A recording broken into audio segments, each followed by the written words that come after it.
everybody, this is Terry with Domicile One Realty, and today I want to talk to you about when unmarried significant others go and buy a house together and how they take title to the home. Coming up.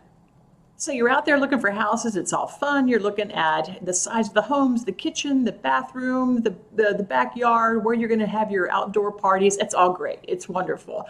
But what I want to talk to you about sounds a little dull, but it's really very important. It's about how do you take title or who's on the deed to the house. I do want to kind of just clear up maybe some misconceptions about who should be on the deed and why it's important that you both have a share of it equally.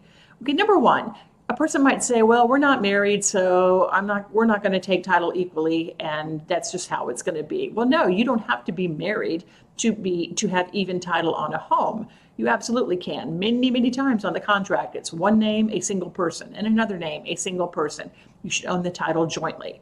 Number two, another misconception can be, well, I can't qualify for a mortgage, he or she can, so fair is fair. Since they're paying for the mortgage, I shouldn't be on the title. No, you absolutely can be on the title. One does not necessarily lead to the other. So they can let them be on the mortgage, but you still should have half of the ownership on the deed.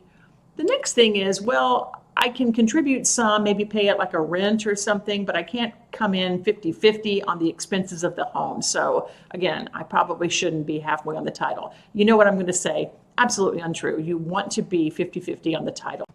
Okay, so you're probably asking yourself, why does this even matter? Well, let me just float you a couple of sucky real world scenarios. And unfortunately, we'll just give you an example of why it really does matter. Now, let's assume that you two are moving in. Again, you're unmarried significant others. What if in 10 years' time, you guys break up? I don't know why I'm saying 10 years, but let's just say for this example, in 10 years, you guys break up and you are not on the title to the house.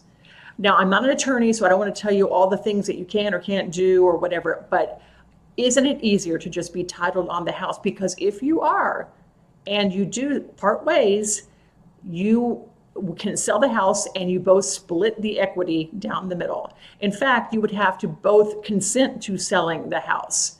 So you have already, your rights in that are already established. That's number one scenario. Number two, what if, God forbid, the significant other passes away? Again, I'm going to say 10 years out there. If they pass away and maybe there's no will directing this particular piece of real estate to you, what are your rights then? Possibly, maybe the family, you have to rely on the family knowing what their wishes were. I mean, this is so much easier to just already establish that you have part title here, you have title, and because the other person has passed away, you now have full title to the house.